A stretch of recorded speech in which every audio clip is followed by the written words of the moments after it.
ఇది జనం గొంతు, నేను మీ అనిల్ దేశాయ్. ముస్లింలు ఒక పద్ధతి ప్రకారంగా భారతదేశాన్ని కబలిస్తూ వెళ్తూ ఉంటే, హిందూ సమాజాన్ని కబలిస్తూ భారతదేశాన్ని కబలిస్తూ వెళ్తూ ఉంటే, ఇక్కడ హిందువులు మాత్రము కులాల పేరుతో లేకపోతే ఇంకేదో ఆర్థిక సమానత్వం పేరుతో ఉల్లిగడ్డ కోసము, పప్పు కోసము, ఉప్పు కోసము ప్రభుత్వాలను డిమాండ్ చేస్తూ అసలు ఏం జరుగుతుందో కూడా తెలియని పరిస్థితిలో వెళ్ళడం జరుగుతూ ఉంది. అలాంటిదే ఇప్పుడు నేను చెప్పబోయే వార్త. మీరు జాగ్రత్తగా వినండి. ఎందుకంటే హలాల్ సర్టిఫికేషన్ పేరుతో ఒక పెద్ద కుట్రనే జరుగుతూ ఉంది భారతదేశంలో. అది భారతదేశంలో కాదు, దాదాపుగా ఇస్లామిక్ దేశాల్లో దాదాపు 57 దేశాల్లో కేవలం 6 దేశాల్లో మాత్రమే చట్టపరంగా హలాల్ సర్టిఫికేషన్ లేకుండా వస్తువు అమ్మొద్దు, ఆహార పదార్థాన్ని అమ్మొద్దు అనే నిబంధన ఉన్నది. కానీ మిగతా 50 దేశాల్లో ఎలాంటి నియంత్రణ లేదు. డిమాండ్కి అనుకూలంగా అంటే అమ్ముకోవచ్చు, అమ్ముకోకపోవచ్చు, తినొచ్చు, తినకపోవచ్చు, ఇలాంటి నిబంధన మిగతా 50 దేశాల్లో ఉంది. అంటే అసలు ఇస్లామిక్ దేశాల్లో లేని ఈ హలాల్ సర్టిఫికేషన్ విధానం భారతదేశంలో కూడా తీసుకువచ్చేందుకు అనేక సంస్థలు పనిచేస్తూ ఉన్నాయి. దాదాపు ఈ హలాల్ సర్టిఫికేషన్ విధానం పేరుతో భారతదేశంలోనే దాదాపు 20 సంస్థలకు పైగా పనిచేస్తూ ఉన్నాయి. ఇంత పకడ్బందీగా వాళ్ళు పనిచేస్తూ ఉంటే హిందువులు ఎక్కడ ఉన్నారో ఒక్కసారి మీరు గ్రహించుకోవాల్సిన అవసరం ఉంది. దాన్ని ఎదుర్కోవాల్సిన అవసరం కూడా ఉంది. మనకు తెలియకుండానే షాపుల్లోకి వెళ్ళో, మాల్లోకి వెళ్ళో, డిమార్ట్ లాంటి షాపులోకి వెళ్ళో, లేకపోతే స్పెన్సర్స్, డిమార్ట్ ఇలాంటి షాపుల్లోకి వెళ్ళినప్పుడు, మార్ట్లోకి వెళ్ళినప్పుడు మనకు అక్కడ కంపల్సరీగా చెక్ చేసి మరి ఆ వస్తువు హలాల్ సర్టిఫికేషన్కు ఉన్నదా లేదా, ఆ నిబంధన ఉందా లేదా అనేది చూసి మరి కొనాల్సిన అవసరం ఇక్కడ ఏర్పడుతూ ఉంది. ఎందుకంటే అది కేవలం ముస్లింలకు మాత్రమే అవసరమైన ఒక వస్తువును తెలియకుండా బలవంతంగా కూడా ముస్లిమేతరులకు కూడా అంటగడుతూ ఉన్నారు. దీనిపై ఎటువంటి ప్రభుత్వాలు కూడా చర్యలు తీసుకుపోవడం ఇక్కడ మన హిందువులు చేసుకున్న దౌర్భాగ్యం. దీనికి సంబంధించిన లెక్కలతో సహా మీకు ఈ వార్తలో నేను మీకు చెప్పే ప్రయత్నం చేస్తాను. జాగ్రత్తగా వినండి. భారతదేశంలో హలాల్ మార్కెట్ పేరుతో సృష్టిస్తున్న ఒక మత విద్వేషం.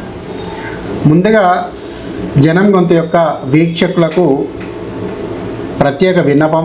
ఎందుకంటే జనం గొంతును ప్రతి ఒక్కరు చూస్తున్నారు కానీ సబ్స్క్రైబ్ చేయడం మర్చిపోతుంది. హలాల్ సర్టిఫికేషన్ అంటే ప్రస్తుతం భారతదేశ వ్యాప్తంగా సుమారు 16 లక్షల కోట్లకు పైగా ఒక మార్కెట్ను శాసిస్తున్న వ్యవస్థ ఏమిటి అంటే ఈ హలాల్ మార్కెట్. సాధారణంగా హలాల్ మార్కెట్ ఎలా ఉంది భారతదేశంలో, దాన్ని 16 లక్షల కోట్లకు ఎలా శాసిస్తుంది అని మీరు అడగవచ్చు. హలాల్ మార్కెట్ అంటే, హలాల్ సర్టిఫికేషన్ అంటే ఏదైనా హలాల్ సర్టిఫికేషన్ అనేది ఇస్లామిక్ చట్టాల ప్రకారంగా షరియాకు సంబంధించిన ఒక ఉత్పత్తి లేదా సేవ ప్రక్రియను హలాల్ అంటే అనుమతించబడినది అనేది అర్థం వచ్చే ప్రమాణ పత్రం యొక్క అర్థం. ఈ హలాల్ అనే పదము అరబిక్ భాషలో అనుమతించబడినది లేదా పవిత్రమైనది అర్థం. దీన్ని ప్రధానంగా ముస్లిం సంఘానికి సంబంధించిన ముస్లిం వినియోగదారుల కోసము ఏర్పాటు చేసుకున్న వ్యవస్థ అది ఇస్లామిక్ దేశాలలో. కానీ భారతదేశం ఎప్పుడు కూడా ఇస్లామిక్ దేశం కాదు. 1972 వరకు కూడా ఇది హిందూ దేశం. కానీ తదనంతర కాలంలో ఇందిరాగాంధీ ప్రభుత్వంలో ఇది సెక్యులర్ దేశంగా ముద్ర వేసి రాజ్యాంగంలో సెక్యులర్ అనే పదాన్ని బలవంతంగా చొప్పించి మరి సెక్యులర్ దేశంగా మార్చివేశారు. కానీ తదనంతర కాలంలో ఎక్కువగా రాజకీయాలు మైనారిటీ అనుకూల రాజకీయాలు, ఇస్లామిక్ సంతృష్టీకరణ పేరుతో అనేక చట్టాలు రూపొందించబడ్డాయి. అనేకంగా చట్టాలు, కొన్ని ప్రత్యేక చట్టాలు అంటే ఇప్పుడు ఉదాహరణకు వక్ఫ్ అమెండ్మెంట్ బిల్ కావచ్చు, ప్లేసెస్ ఆఫ్ వర్షిప్ యాక్ట్ కావచ్చు, ఇలాంటి చట్టాలు రాజ్యాంగపరంగా వారికి ఇచ్చారు. కానీ రాజ్యాంగేతర పరంగా కూడా అనేక రకాలుగా వెసులుబాట్లు వారికి ఆ యొక్క వర్గాలకు, ముస్లిం వర్గాలకు కల్పించడం జరిగింది. కానీ అయితే ఈ దశలో మన భారతదేశంలో కూడా ఈ హలాల్ సర్టిఫికేషన్ విధానం అనేది తాజాగా తీసుకువచ్చి ప్రవేశపెడుతున్నారు. దీనికోసం ఇదేమి డైరెక్ట్గా ప్రభుత్వము హలాల్ సర్టిఫికేషన్ ఇవ్వదు ఇక్కడ. కానీ హలాల్ సర్టిఫికేషన్ ఇస్తామంటూ ఇప్పుడు సాధారణంగా కొన్ని సర్వీస్ సెంటర్లకు కావచ్చు, సర్వీస్ కంపెనీలకు కావచ్చు, ఇతరత్ర కంపెనీలకు కావచ్చు, ISO 9001, ISO 9002, ISO 9005 ఇలాంటి ప్రైవేట్ వ్యవస్థలు MSME ద్వారా కావచ్చు, ఇతరత్ర కొన్ని సంస్థల ద్వారా అంటే ప్రభుత్వ భాగస్వామ్య సంస్థల ద్వారా అనుమతి పొంది ప్రైవేట్ ఆర్గనైజేషన్స్ సర్టిఫికేట్ ఇస్తాయి. ఇలాంటి సర్టిఫికేట్లు అలాంటివే ఈ హలాల్ సర్టిఫికేషన్ కూడా. ఈ హలాల్ సర్టిఫికేషన్ వ్యవస్థ కూడా దాదాపు మన దేశంలో 20కి పైగా వ్యవస్థలు పనిచేస్తూ ఉన్నాయి. ఇవి ప్రభుత్వం దగ్గర అనుమతులు తీసుకొని మేము హలాల్ సర్టిఫికేషన్ పేరుతో హలాల్ సర్టిఫికేట్ ఇస్తున్నాయి. ఈ సంస్థల మార్కెట్ వాల్యూ కూడా దాదాపు 4100 కోట్లకు పైగా ఉంది. అంటే వీళ్ళేమి ఈ డబ్బులేమి ప్రభుత్వానికి రావు, కేవలం వారి యొక్క మత సంబంధిత ఆర్గనైజేషన్లకు మాత్రమే ఈ డబ్బులు వెళ్తాయి. అంటే ఎవరైనా ఒక కంపెనీ పెట్టుకొని నేను హలాల్ సర్టిఫికేషన్ తీసుకోవాలంటే ఇస్లామిక్ యొక్క షరియా మత చట్టాల ప్రకారంగా, షరియా ప్రకారంగా ఆయా సర్టిఫికేట్ ఇస్తున్న సంస్థలకు మనం కొంత రుసుము డబ్బు చెల్లించి సర్టిఫికేషన్ తీసుకోవాలి. తీసుకొని ఆ సర్టిఫికేషన్కి అనుగుణంగా మా సంస్థ మీ యొక్క హలాల్ సర్టిఫికేషన్కి అనుగుణంగా మా సంస్థ పనిచేస్తుంది అని చెప్పేసి మనం రుజువు పరుచుకుంటేనే వాళ్ళు సర్టిఫికేట్ ఇస్తారు. అంటే దాదాపుగా ఏదో ఒకవేళ మనము మాంసం యొక్క ఉత్పత్తి లేదా ఎక్కువ శాతం ఆహార ఉత్పత్తిలో ఉన్నాయి. ఆహార ఉత్పత్తుల గురించి కూడా మనం ఇక్కడ ఏ ఆహార ఉత్పత్తుల్లో వీళ్ళు సర్టిఫికేషన్ ఇస్తున్నారు అన్నది కూడా మనం ఇక్కడ తెలుసుకునే ప్రయత్నం చేద్దాం. దాదాపు హలాల్ సర్టిఫికేషన్ విధానంలో కొన్ని వ్యాపార రంగాలకు ఈ హలాల్ సర్టిఫికేషను భారతదేశంలో ఇష్యూ అవుతూ ఉంది. అందులో ఫార్మాస్యూటికల్స్ రంగము, F&B మ్యానుఫ్యాక్చరింగ్ రంగము, FMCG manufacturers, animal feed manufacturers, traders and merchants, logistics, అదేవిధంగా packing materials, air catering, family and friendly tourism, family and friendly medical tourism. ఈ సంబంధించిన ఈ యొక్క 10 రంగాలకు మన ఈ హలాల్ సర్టిఫికేషన్ అనేది మన దేశంలో ఇవ్వడం జరుగుతూ ఉంది.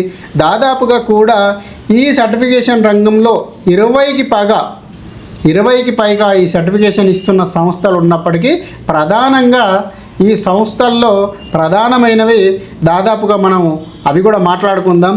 జమాయత్ ఉలేమా ఐ హింద్ హలాల్ ట్రస్ట్. అదేవిధంగా ఇది న్యూఢిల్లీ కేంద్రంగా మాంసం, ఆహారం మరియు ఔషధాలు, కాస్మెటిక్ యొక్క రంగాల్లో సర్టిఫికేషన్ ఇస్తుంది. అదేవిధంగా హలాల్ ఇండియా ప్రైవేట్ లిమిటెడ్ అనేది చెన్నై కేంద్రంగా ఫుడ్ మరియు pharma, health care, cosmetics, logistic విషయాల్లో సర్టిఫికేషన్ ఇస్తూ ఉంది. అదేవిధంగా Halal certification services India private limited ఇది ముంబై కేంద్రంగా ఫుడ్ అండ్ బేవరేజెస్, ఫార్మాస్యూటికల్స్ ఎగుమతుల విషయంలో ఇది సర్టిఫికేషన్ ఇస్తూ ఉంది. అదేవిధంగా జమాయత్ ఉలేమా మహారాష్ట్ర హలాల్ ట్రస్ట్ ఇది ముంబై కేంద్రంగా మాంసము, ఫుడ్ ప్రాసెసింగ్, హోటల్స్, రెస్టారెంట్లకు సర్టిఫికేషన్ ఇస్తూ ఉంది. అదేవిధంగా హలాల్ కౌన్సిల్ ఆఫ్ ఇండియా ముంబై కేంద్రంగా ఫుడ్, రెస్టారెంట్లు, కాస్మెటిక్స్, ఔషధాలు. జమాయత్ ఉలేమా ఆంధ్రప్రదేశ్ అండ్ తెలంగాణ మన హైదరాబాద్ కేంద్రంగా మాంసం మరియు ఆహార ఉత్పత్తులు, కాస్మెటిక్స్ రంగాల్లో. జమాయత్ ఉలేమా గుజరాత్ హలాల్ ఇది గుజరాత్ కేంద్రంగా మాంసము, ఫుడ్ ప్రాసెసింగ్ యూనిట్లు. హలాల్ బోర్డ్ ఆఫ్ ఇండియా కేరళలో ఫుడ్, రెస్టారెంట్లు, ఎగుమతులు. హలాల్ ట్రస్ట్ కేరళ ఇది కొచ్చిలో మాంసం, సముద్రం, ఆహారం, కాస్మెటిక్ కేంద్రాలుగా ఇవి ప్రధాన సంస్థలు. ఇవి కాకుండా కూడా దాదాపు 20కి పైగా సంస్థలు మన దేశంలో పనిచేస్తూ ఉన్నాయి. వీటి ఉద్దేశము కేవలము ఎవరైతే హలాల్ సర్టిఫికేషన్ తీసుకుంటున్నారో ఆ హలాల్ సర్టిఫికేషన్లో వాళ్ళు అడుగుతున్నారో వారి యొక్క షరియా యొక్క నిబంధనలకు అనుబంధంగా ఉన్నాయా లేవా అని ఈ యొక్క సంస్థల సభ్యులు ప్రత్యక్షంగా వెళ్ళి చూస్తారు. అంటే అక్కడ ఈ యొక్క మాంసం సంబంధించిన షాప్ ఉన్నప్పుడు అక్కడ ఈ మాంసాన్ని కట్ చేసే ఒక జంతువును కట్ చేసే వ్యక్తి ముస్లిం అయి ఉండాలి. అదేవిధంగా దాని యొక్క శరీరం అందులో పంది మాంసం లాంటివి కానివ్వండి లేదా రక్తము కానివ్వండి మాంసంలో కలవకూడదు. అనేక రకాలుగా అంటే పూర్తి స్థాయిలో ఇస్లామిక్ మత విశ్వాసాల ఆధారంగా అక్కడ పూర్తి స్థాయిలో ఆ యొక్క ఆహారపు ఉత్పత్తి జరుగుతుందా లేదా అనేది ఈ ట్రస్ట్ యొక్క సభ్యులు వెళ్ళి ప్రత్యక్షంగా పరీక్షించి వారికి నమ్మకం కుదిరితేనే ఈ సర్టిఫికేషన్ అనేది ఇవ్వడం జరుగుతూ ఉంది. మినిమం సర్టిఫికేషన్ వచ్చేసి దాదాపు 50,000 రూపాయల ఫీజు నుంచి మొదలుకొని 50 కోట్ల వరకు కూడా వీళ్ళు వసూలు చేస్తున్న దాఖలాలు ఉన్నాయి. ఈ డబ్బులేమీ ప్రభుత్వానికి చెందవు, కేవలం వారి యొక్క మత సంస్థలకు మాత్రమే ఈ ఫీజు వెళుతూ ఉంది. అదేవిధంగా ఇంకా కూడా మనం లోతుగా పరిశీలించినట్లయితే సామాజిక ప్రభావం కూడా వీటి మీద అనేక రకాలుగా ఉంది. రాజకీయ ప్రభావం ఉంది, మతపరమైన విభజన జరుగుతుంది అనే అంశాల్లో చాలా వరకు కూడా ఇక్కడ భారతదేశంలోని హిందువుల నుండి అనేక డిమాండ్లు వస్తున్నాయి. ఎందుకు అంటే ఇది హలాల్ సర్టిఫికేషన్ అంటే ఇస్లామిక్ చట్టాల ప్రకారంగా కావచ్చు, ముస్లిం విశ్వాసాల పరంగా కావచ్చు, వారికి హలాల్ ఆహారాన్ని తినడం అలవాటు. కానీ ఈ ఏదైతే ముస్లిమేతరులు ఉన్నారో, ముస్లిమేతరులు అంటే ఇక్కడ జైన్ కావచ్చు, బుద్ధిస్ట్ కావచ్చు, హిందూ కావచ్చు, అదేవిధంగా పార్సీ కావచ్చు, ఇలాంటి మతాలకు సంబంధించిన వ్యక్తులు కూడా హలాల్ను ఇష్టపడరు. కానీ ఈ హలాల్ సర్టిఫికేషన్ పేరుతో షాపుల్లో హలాల్ సర్టిఫికేషన్ సంబంధించిన వస్తువులు ఉంచడం వల్ల బలవంతంగా కూడా హలాల్ యొక్క వస్తువులను ఆయా మతస్థులకు కూడా బలవంతంగా రుద్దడం జరుగుతుంది. అనేక చోట్లలో కారణాల్లో హలాల్ సంబంధిత అసలు హలాల్ అనే విషయం ఏమిటో తెలియకుండా కూడా ఆయా వస్తువులను, ఆహార పదార్థాలను నాన్ ముస్లింలు అంటే ముస్లిమేతరులు కొనుక్కొని వెళ్ళి వాటిని భుజించడం జరుగుతూ ఉంది. అదేవిధంగా ఈ యొక్క హలాల్ మార్కెట్ సర్టిఫికేషన్ యొక్క నిబంధన వల్ల కూడా దాదాపుగా ఉద్యోగ అవకాశాల్లో కూడా హిందువులకు ఇతర ముస్లిమేతరులకు చాలా అన్యాయం జరిగే అవకాశం ఉంది. ఎందుకంటే ఇక్కడ హలాల్ సర్టిఫికేషన్లో ఖచ్చితంగా వారు ముస్లింలే అయి ఉండాలి అనే నిబంధన అందులో ఉంటుంది. అదేవిధంగా రాజకీయంగా కూడా ఈ రాష్ట్ర ప్రభుత్వాలు దాదాపుగా భారతదేశంలో రాష్ట్ర ప్రభుత్వాలు కూడా వ్యతిరేకిస్తూ ఉన్నాయి. ఉదాహరణకు ఉత్తరప్రదేశ్, మధ్యప్రదేశ్, హర్యానా లాంటి రాష్ట్రాల్లో వీటిపైన పూర్తిగా ప్రైవేట్ హలాల్ సర్టిఫికేషన్ మరియు హలాల్ వస్తువులు కూడా నిషేధం ఉంది. కానీ మిగతా రాష్ట్రాల్లో, ఈ 3 రాష్ట్రాలు తప్పించి మిగతా రాష్ట్రాల్లో హలాల్ వస్తువులపై ఎలాంటి నియంత్రణ కానీ నిషేధం కానీ లేదు. దీనివల్ల అనేక రకాల్లో మిగతా మతస్థుల నుంచి కూడా అనేక వాదనలు, డిమాండ్లు వినిపిస్తూ ఉన్నాయి, వ్యతిరేకత భావన వినిపిస్తూ ఉంది. అదేవిధంగా ఇంకో కొంచెం చూసుకున్నట్లయితే కూడా ప్రపంచవ్యాప్తంగా హలాల్ను ఎగుమతి చేస్తున్న కంపెనీలు కనుక మనం మన దేశంలో కీ ప్లేయర్స్ని కనుక చూస్తున్నట్లయితే all India Islamic foods, all India Falah halal foods limited, American halal company and BRFACA, Kargil.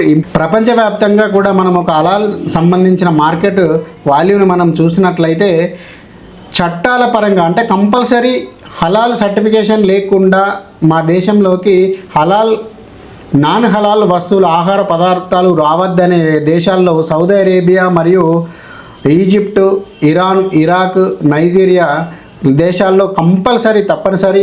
అదేవిధంగా ఇండోనేషియా కూడా చట్టపరమైన మ్యాండేటరీ.